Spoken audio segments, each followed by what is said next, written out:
my name's Abby. I am one of the social media managers here at Song of Arms, and I just wanted to come in here and talk a little bit about the Aeneid, which is what the Song of Arms is based upon.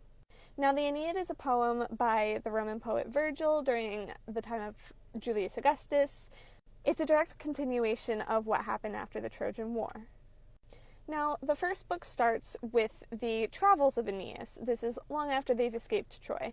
It's basically when they are sailing through the Mediterranean, trying to find a place that is going to be hospitable and one that's going to accept them.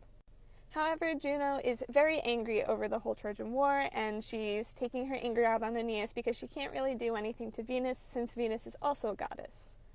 For context, the Trojan War started because Venus, Juno, and Minerva were all in a contest to determine who was the fairest. They gave a golden apple to Paris. Paris chose Venus over all of them, and Juno and Minerva were not very happy. So Juno goes to the wind god Aeolus and asks Aeolus to send this wind so that they can scatter the ships and stop Aeneas from reaching his ultimate destination. One of Juno's favorite cities is the city of Carthage, and it is predicted that at some point in the future, Aeneas's city that he founds is going to destroy Carthage, and she does not want that to happen.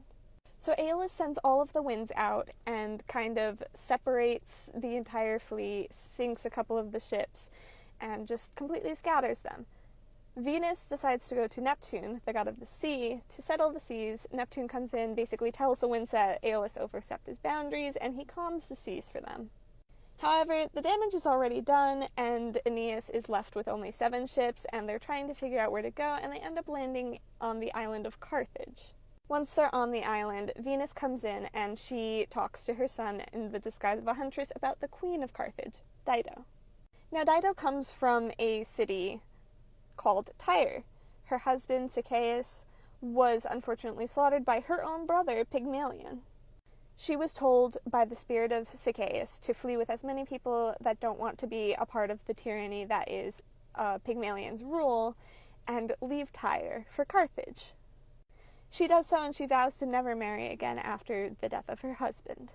Somehow the entirety of Aeneas's crew ends up in Carthage, and she accepts them all into her council, providing hospitality. She's very awestruck by the sight of Aeneas and is really, really excited to meet this great hero. Venus is anxious and worried that Juno is going to come down and incite war between Aeneas's crew and the Carthaginians. So she sends down another of her sons, Cupid, and has him strike Dido with one of his arrows. This enchants Dido to be in love with Aeneas, and therefore makes it so that she's not going to actually declare war on Aeneas. Dido asks Aeneas to share the tale of his travels, of the story of Troy, of everything that basically happened leading up to this point. And that's where we get into book 2, which is going to be in the next installment of this series. Thank you guys so much for following along. If you want to join our Discord, the link is going to be in the bio of our account, as well as in the comments of this video. And that's where we're going to have most of our updates. We have an awesome community there. There are so many fun events and so many cool people to talk to. So you should definitely come and join the Discord for any sort of updates on the project. Again, thank you guys so much. Your support means the world to all of us, and we are so happy to have you guys here.